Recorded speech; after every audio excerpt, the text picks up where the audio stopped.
Okay, so welcome to today's session, which is STEM Justice. We have a mix of folks with us today. We have both STEM Arrive and STEM Thrive, which is exciting. Make sure to have your virtual handout pulled up. It is the Social Identity Wheel PDF. If you don't have it, please don't worry, because I have a link that I'll post after I introduce our facilitator, so you can download that and get that ready. So without further ado, I'm going to introduce our facilitator today, who is Dr. Melissa Burt. Dr. Melissa Burt is the Assistant Dean for Diversity and Inclusion for the Walter Scott Jr. College of Engineering at CSU. In her role, she works with faculty, staff, and students with the College of Engineering to promote and advance the commitment to diversity, equity, and inclusion. She is currently working on a brand new diversity and inclusion initiative within the college called Engage, Engineers Advancing Equity and Inclusion Series, which features seminars, workshops to enhance the visibility of diverse scholars, scientists, engineers, and educators working on equity and inclusion. So now I would like to invite Dr. Burt to get us started today. Great. Hi, everyone. And thank you, Nicolette, for the invitation to speak with you all today. As you can see on this home slide, I'm planning to use the poll everywhere feature. So I just would like to ask you all just for a few seconds to join my poll. And then once we get to those first slides, then you'll be able to interact immediately when we get to those points. And these instructions will appear again on a later slide. So as Nicolette said, my name is Melissa Burt. My pronouns are she, her, and hers. I serve as the Assistant Dean for Diversity and Inclusion here in the Walter Scott Jr. College of Engineering. I also am a research scientist in the Department of Atmospheric Science. So we will get started. And as Nicolette said, my presentation is around social justice and a lens for science and engineering practice.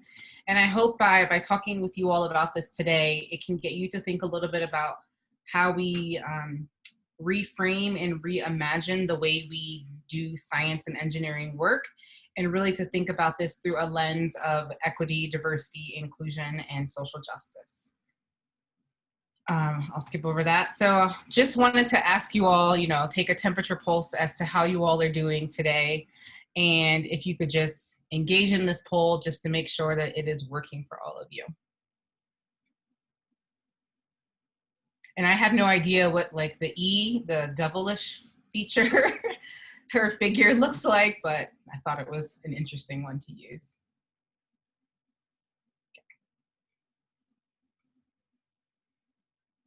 Great. I see letter B, and that, to me that feels overwhelmed, and I think I'm overwhelmed just like you all are as well. So that is okay. Any other responses? And I should let you know also that any poll that we use today, all other responses are anonymous. Oops. So you don't have to think that we will be able to know which way it is for you. Okay. I don't know why that just happened. Can you still see my main slide? Okay, something weird just happened on my screen. Okay, so anyway, before we get started, I just want to remind you all, and I'm sure I don't have to really say this today, but as we engage with one another in this conversation today, as we act in our polls that we're using, that we just remember CSU's principles of community, which supports the mission and vision of Colorado State University. And I ask that each of you kind of uphold these principles as we engage with one another during our time today. So the principles of community are inclusion, integrity, respect, service, and social justice. Okay, so a little bit about me. My background is in atmospheric science. My research focuses on Arctic climate change and the impacts on vulnerable communities and society. I am an advocate and activist for not only STEM, but also for gender issues and also for BIPOC individuals, so Black, Indigenous, people of color, and how they're, and related to their experiences in STEM. So I do a lot of work around intersectionality and gender issues within STEM. And I think that we all have a social responsibility as scientists, engineers, mathematicians, to consider the impacts on humanity as a key component of what we do. I think historically, as scientists and engineers, Many of us have been trained that all we need to do is to just focus on the science work that we're doing, just focus on the engineering work that we're doing, and not really think about the who component as to who is conducting that work and who are we doing that work for. And so I like to talk a lot with students as to get them thinking before they get really far in their career, to think about the who first and make sure that we are serving society in a way when we conduct the work that we're doing. And so my next question to you is to just say in a few words why you chose your STEM discipline as your major.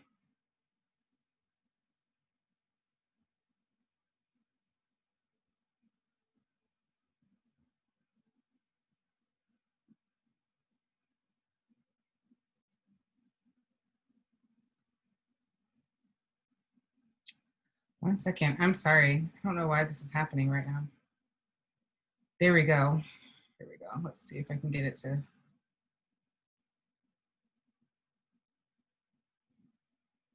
You are not seeing that. I apologize that this is not working right now. Nicolette, let me stop this screen sharing for just a second.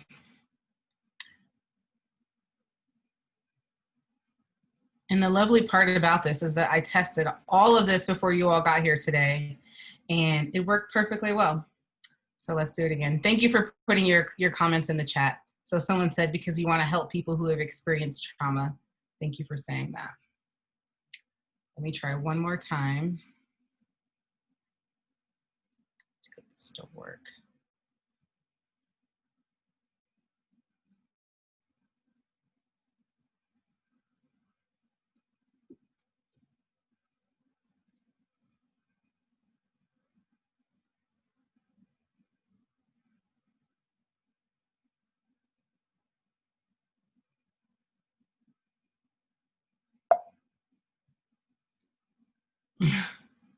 This is lovely.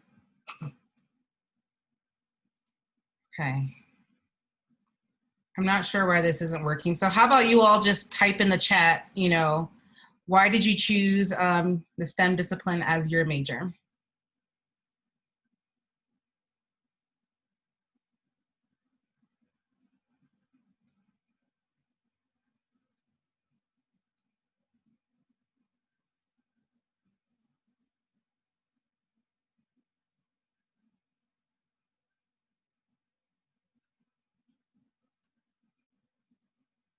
To help make the world a better place.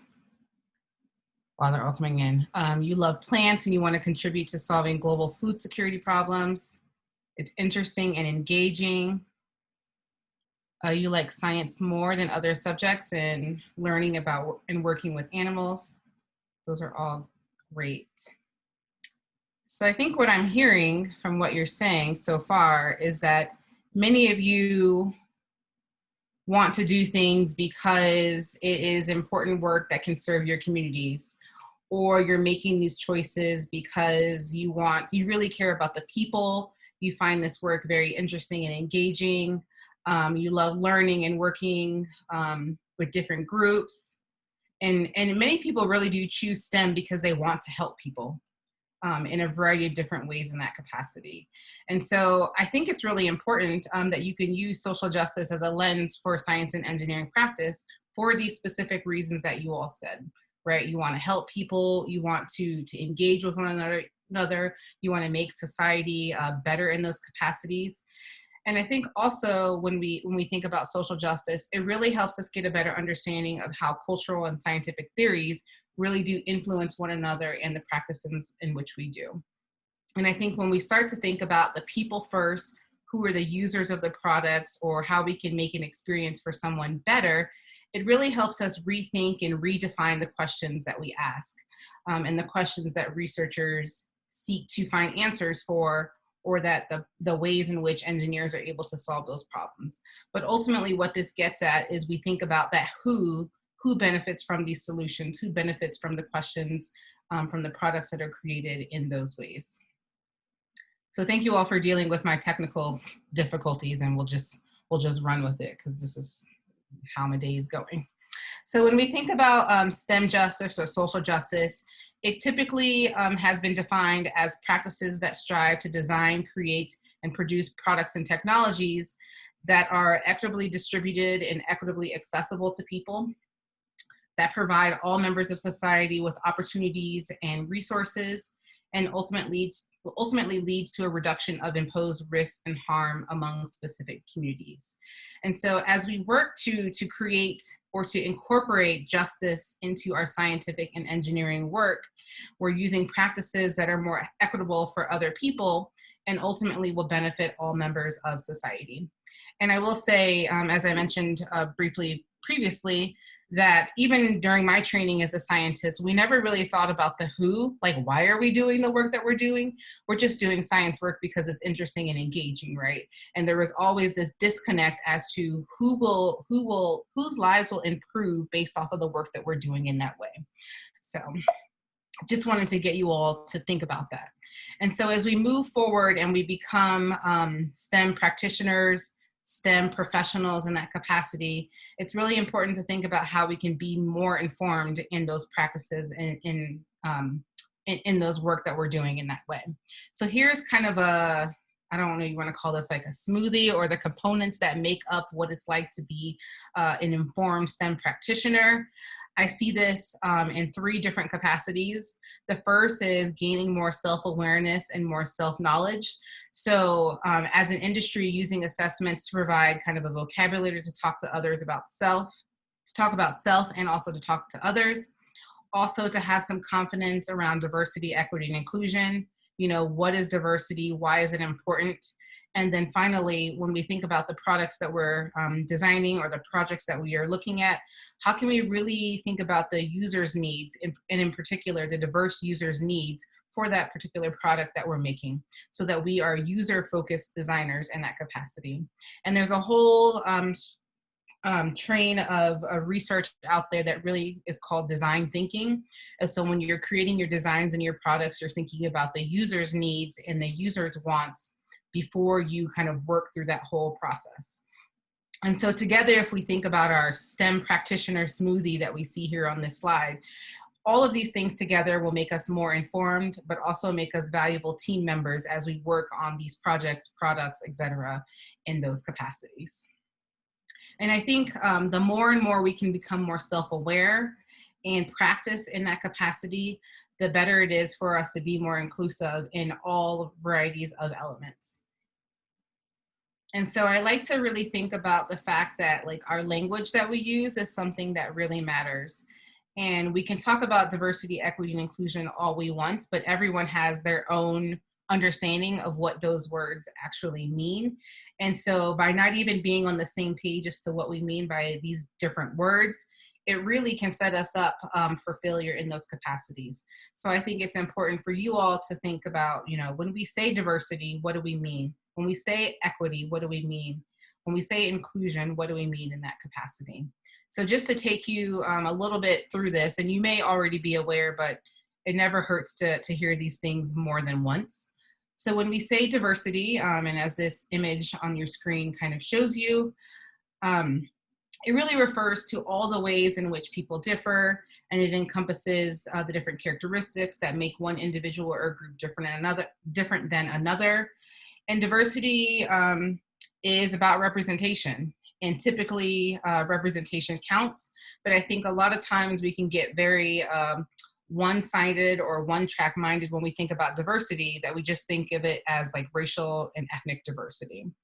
But there are a variety of different ways in which we here at CSU kind of categorize what diversity is, from, yes, race and ethnicity, but also as it pertains to age, your culture, first generation status, socioeconomic status, your gender identity, your country of origin, your veteran status, your physical appearance, and whatnot. So diversity is a wide breadth of different things, and I think it's important that we don't just think about this as a one-sided thing. But in addition to that, it's also necessary that we think about equity and inclusion as well.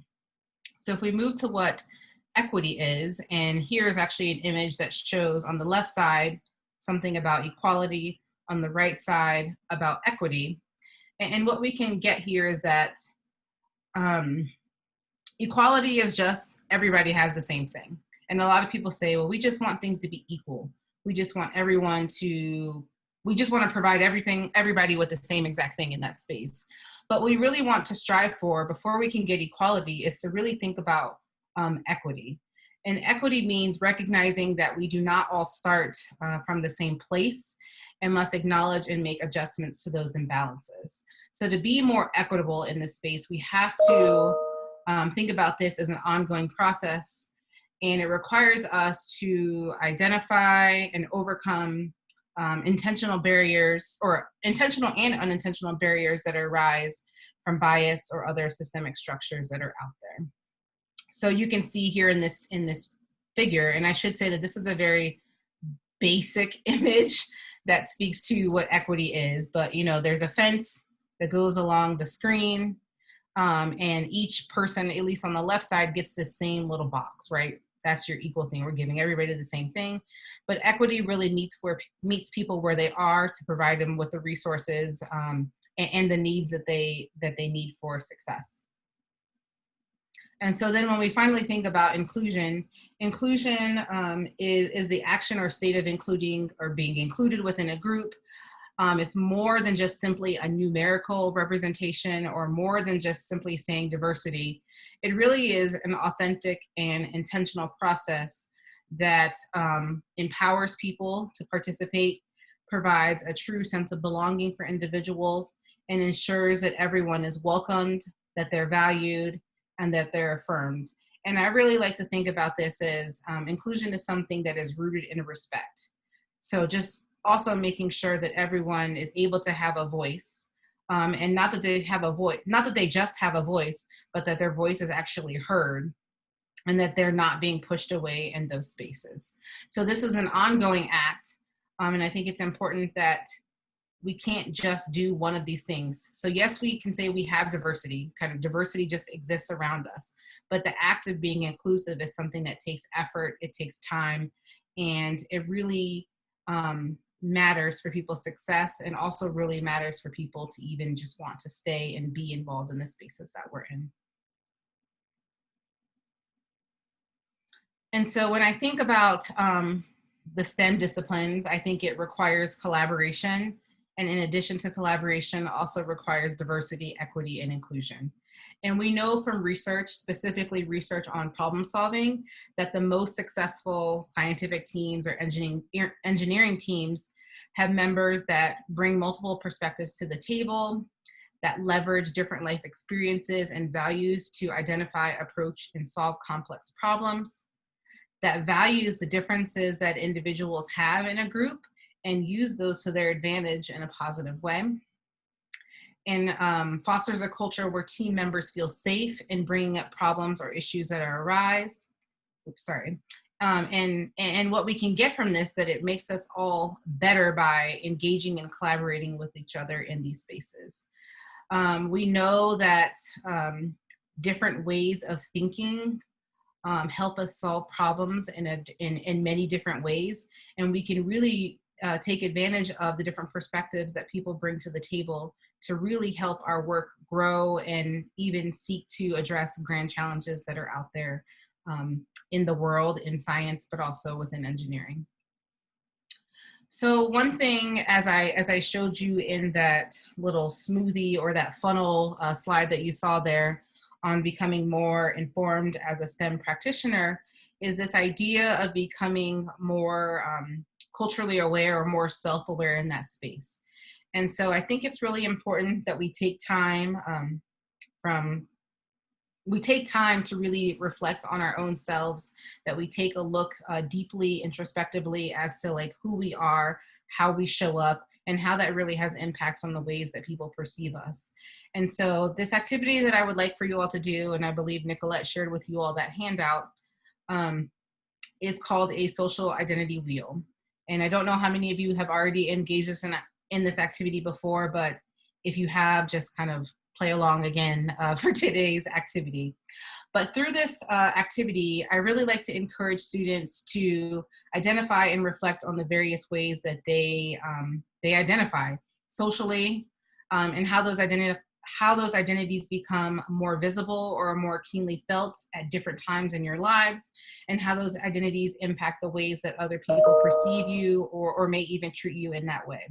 So this worksheet, and I see that Nicolette just put it in the chat, prompts you all to fill in various social identities, such as your race, your ethnicity, your socioeconomic class, your gender, your age, your national origin, amongst other things, and kind of categorize those identities based on which matter to you most in your own self-perception and which may matter to you in other people's perception of you.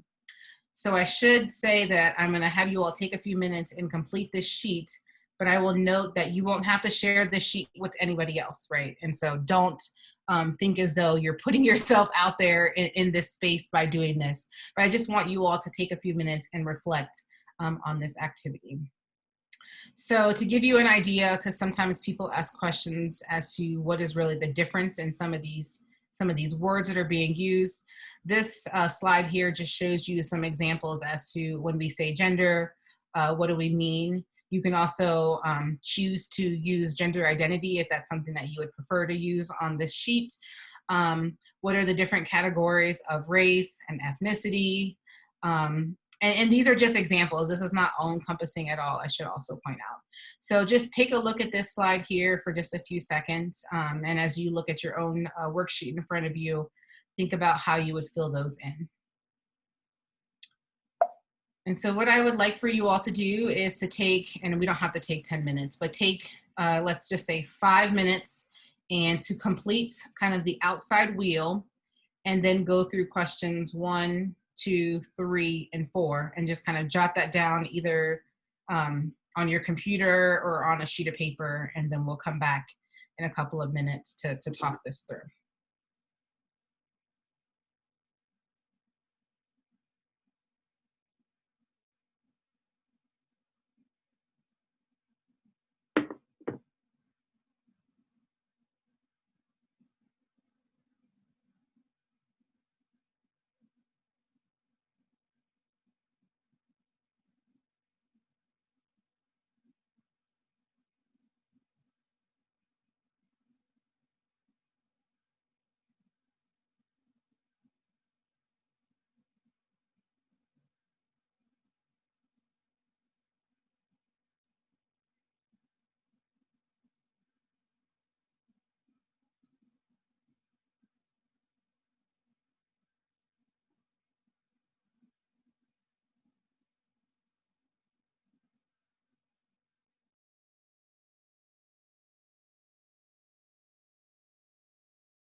And if you want to do a thumbs up in your reaction buttons when you're finished with your sheet, we could also do that.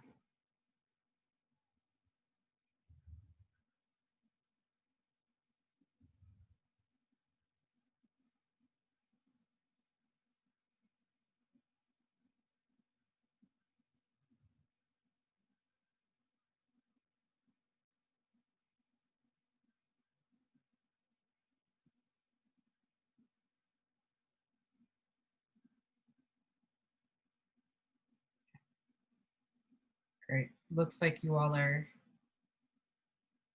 finishing up. Okay, great.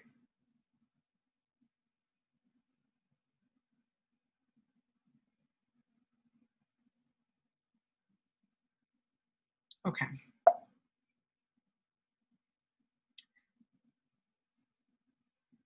Okay. So I figured since are making you all go through this exercise, that I also should share a little bit about me in this space. And I've done this activity a lot. But the one thing that I should say to you all is when you're working on the social identity wheel, it's important to think about, the specific settings that you're completing this in. And sometimes your certain identities may not show up at all, in the school space or the workspace or whatever it may be. But I kind of completed this identity sheet as I think about it, and generally for work for me. And so when I think about the identities that I think about the most often in my life, because some of these things don't really disappear ever, is being a Black woman. So my race, my ethnicity, my gender in that space, that shows up a lot for me, specifically in the work setting, when a lot of the times I am, the only person of color, the only woman in some of the spaces that I operate in a lot. When I think about kind of my work setting in a lot of the leadership meetings that I'm in within our college, I tend to think a lot about my age because I am, I'll say, significantly younger than many of the people that I'm in the room with most of the time. And sometimes I feel as though I could be looked at in a certain way as like maybe not knowing as much as others because of my years of experience may not be as much as some of those individuals who have been kind of in the workforce for probably more than my, more than my life, which is interesting in that capacity. When I think about my identities, the least often, specifically in the work sphere, is related to kind of my religion, which doesn't typically show up in that space. And I don't typically think about my socioeconomic class now, maybe as much as I did when I was a lot younger. And there may be some things that have changed over time as I've moved further in my career. Um, I don't, as to identities that I would like to learn more about, I don't really know if I have much at this time because I do this, I think about this literally all of the time. But when I think about, how other people perceive me, what comes to mind a lot is, they can't not see that I may be Black, right? They may not be able to see that, or they always see that I'm a woman in that space, or they at least perceive me as someone who is a woman.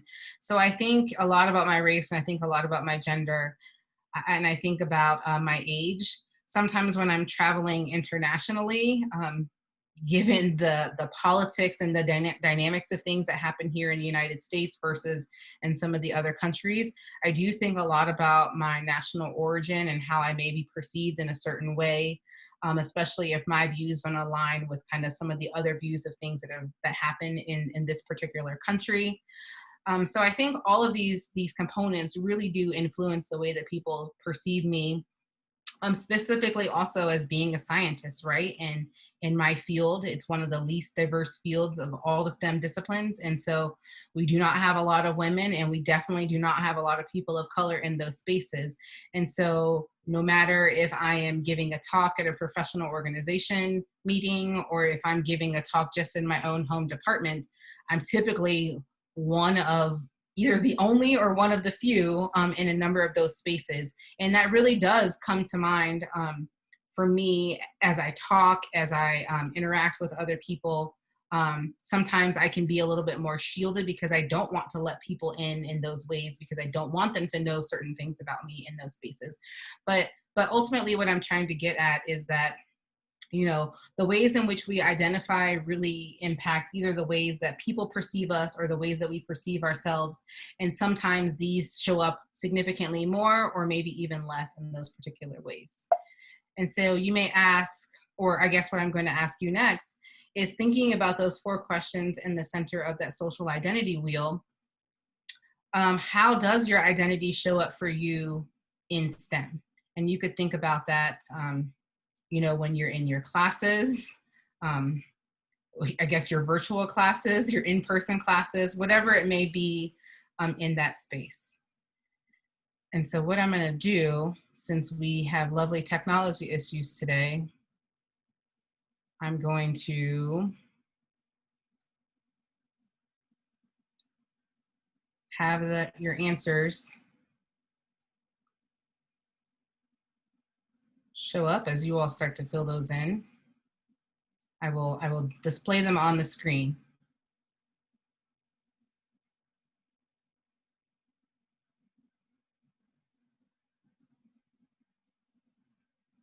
So take a few minutes and think about how your identity shows up for you in STEM.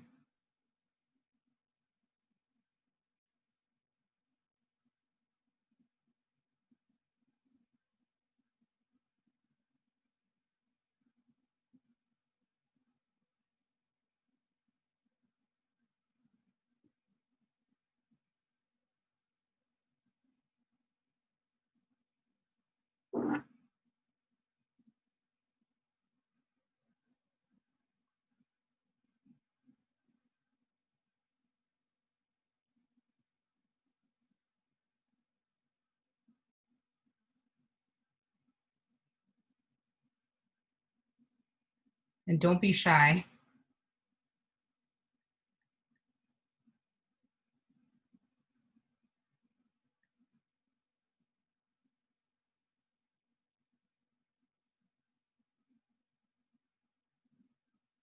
Can you all see these pop up? Oh my gosh. This is lovely. Thank you all for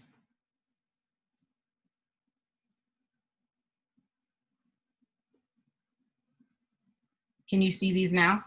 Okay, great. So we have responses like being a non-traditional student and being physically disabled, low income, previously homeless. So all of these experiences really contribute to their inspiration for pursuing higher education. Being underrepresented because they are LGBTQ, but this individual hasn't experienced any negative experiences because of that, which is great so far.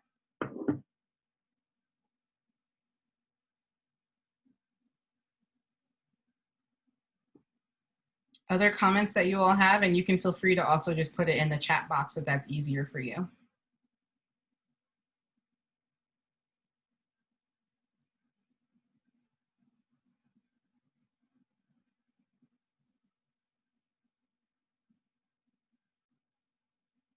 Okay. So the point of me, so first of all, thank you all for sharing, for those who did share just now. And you can continue to think about this a bit more and feel free to put it in the chat if you would like to at a later point. But I think it's important that we have a better understanding of how we identify, because how we identify socially, how we identify culturally, because I think it really impacts how we understand, perceive, interact, and position ourselves in society. So when we think about kind of our own self-identity and we do that self-reflection, you know, many of the things that we do or that we know is based off of our own lived experiences, right? Like I don't know what it's like to be Nicolette, and Nicolette probably doesn't know what it's like to be me. We may have some similar things or similar experiences that we've had, but I think it's important that you have an understanding of who you are and how you tend to perceive others, and to ensure that kind of bias doesn't seep into those perceptions that you may have of other people, or why they do certain things, or why they may behave in a certain way. And this can really show up for you within the STEM disciplines in general. So when we talk about our identity and maybe even biases that may come up based off of people's different experiences, it really gets us to this notion around implicit bias. And many of you may be familiar with what this is, but it's the attitudes or stereotypes that affect our understanding, actions, and decisions in an unconscious manner, which can ultimately cause us to have feelings and attitudes about other people based on characteristics like their race, their ethnicity, their age, their appearance. And much of these biases that occur implicitly develop over the course of our lifetime through either exposure to direct or indirect messages, and really comes through because of socialization, right? Through implicit and explicit communication. So an example that I'll give to you all based off of this, and a lot of it is through socialization, is that I have one of my nieces has a friend who has pretty much spent most of her life only being around people that look like her. So only being around people who are also Black, right?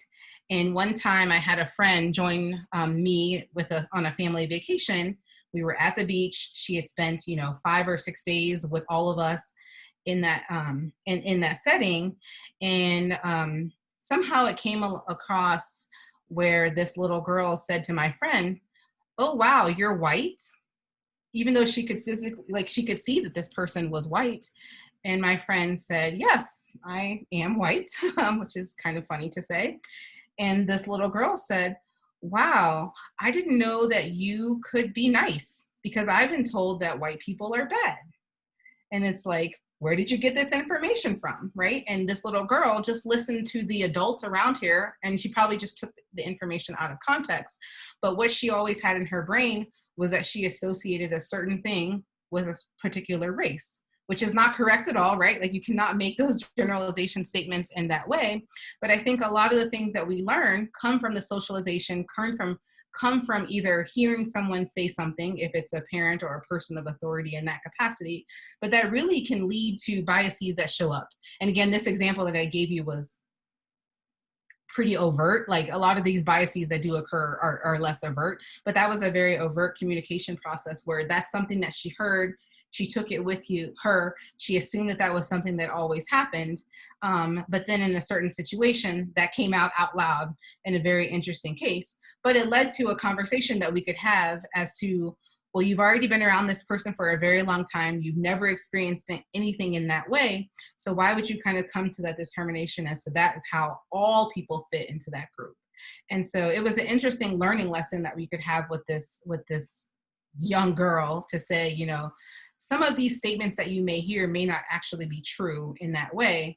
But really thinking about how we have conversations just with other individuals, I think is something that's really important in that way. And this student and this little girl was just kind of perpetuating a stereotype that she had heard for people around her. So it's nothing, or there's no fault that's given to that individual, but I think it's just important that we think about these biases and how they can show up in many different ways. So kind of saying that, we know that biases do show up in a variety of different ways. There's a history of it showing up in the scientific narrative based off of biases of authors, or biases of authors and researchers. As an example, this is an article that was written by Emily Martin, who spoke about even just the bias and the narrative of the idea of the egg and the sperm, and really putting kind of this romantical, if that's a word, romantical basis around how the egg and the sperm interact, and how they really reference this based off of very male and female roles. So just in the language that they're using in this conversation about how this process works, they're really introducing biases into that specific scientific narrative. It's a very interesting article if you do want to take a look at that article. We've also seen that there have been many theories that have been out there that really justify the biases that is out there, more so to really allow for stereotyping to occur to occur for marginalized peoples.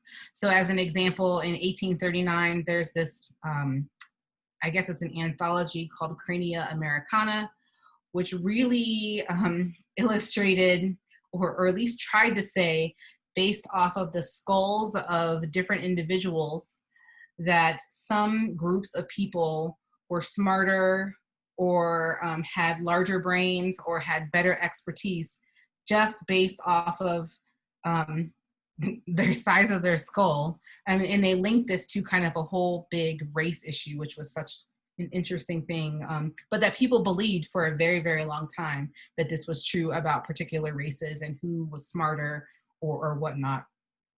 Also, geneticists have done a lot of work about race and race as this social construct, and really talking about, you know, what particular groups are better than others. So it's just kind of wild things that have shown up actually in the scientific literature that really perpetuate the issues around bias in those capacities.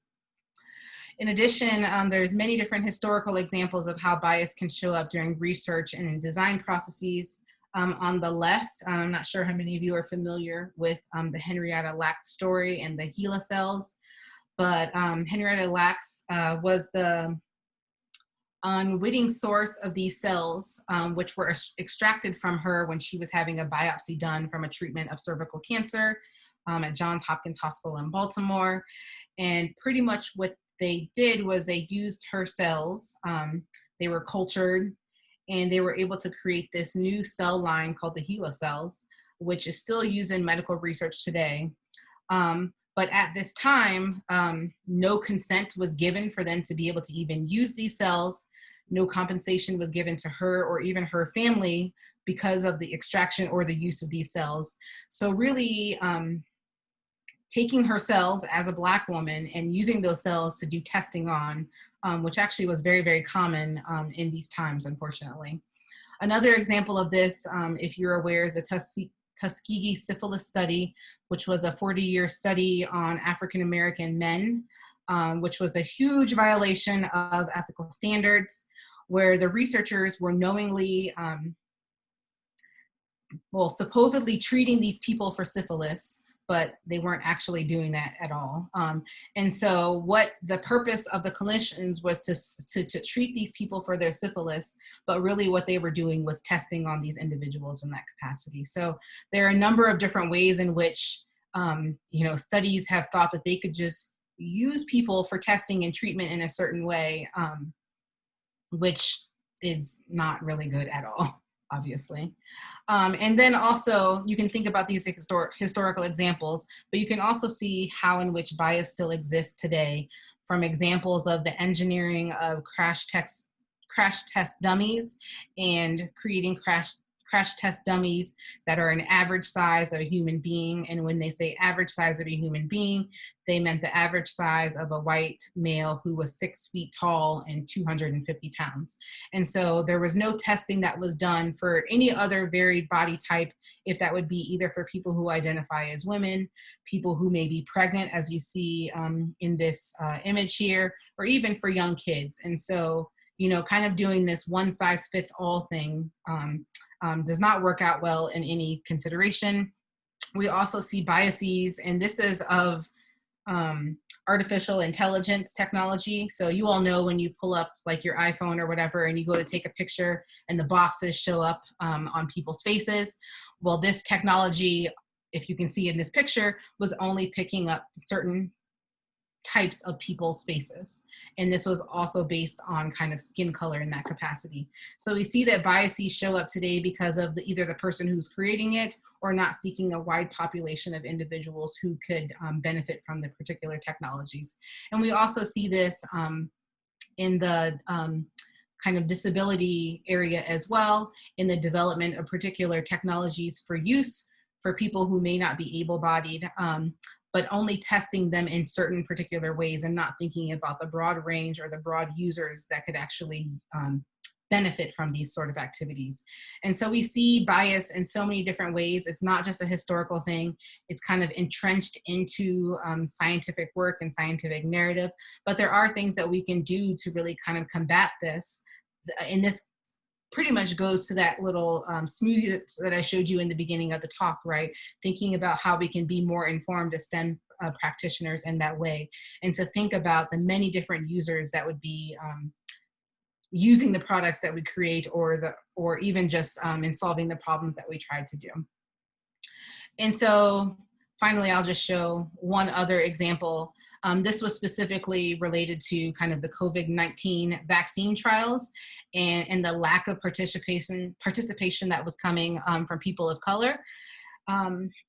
Interesting enough, as I talked about the Tuskegee syphilis study, a lot of people don't like the words like trials or testing or anything like that, because they're worried about this historical abuse and neglect that medical providers were doing over time. And so it's unfortunate, because for something like the COVID-19 vaccine, we really do need to ensure that we are bringing in populations from a variety of different backgrounds to see if there are benefits and if these products will work for a wide range of individuals in that capacity. So this study here just was really speaking about the need for recruiting not only Black volunteers, but also volunteers from for other people of color to be included in these medical research studies, I guess is the word that I will use. But I think it's important that we are mindful of this, especially as we do the work that we do, because it really does, there is not like a one size fits all or one thing fits all group of people. So it's important that we do consider this, that we see that we can't take shortcuts in medical research or any other scientific type of research if we really want to incorporate the full breadth of the society in which we live in. So with that, I just want you all to kind of consider and think a little bit about how does our social identity influence our science and engineering knowledge and practice. Even thinking about, who gets to be a scientist or who gets to be an engineer, who defines the questions researchers ask and the problems in which engineers may solve, and who really benefits from any of the solutions that we're creating within the STEM disciplines in that capacity. Are we creating something that will be useful and productive for all members of society, or are we still tailoring things that fit only a one particular group in that way? And so as you reflect on that and you think about the practices, as you all become STEM practitioners, how can we create equitable practices that then will ultimately benefit all members of society? So with that, I just want to say thank you. Thank you for dealing with my technical difficulties, because it just happens, I guess. This is the world that we're in right now with Zoom and all of this stuff. But I'm happy to take any questions that you all have at this moment, and I will turn it to your last slide, Nicolette, just in case.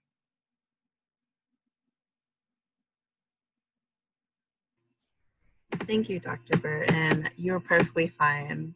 Technology is technology, and I'll just wait a minute or two to see if folks have any questions. Feel free to unmute yourself if that's easier to ask your question as well.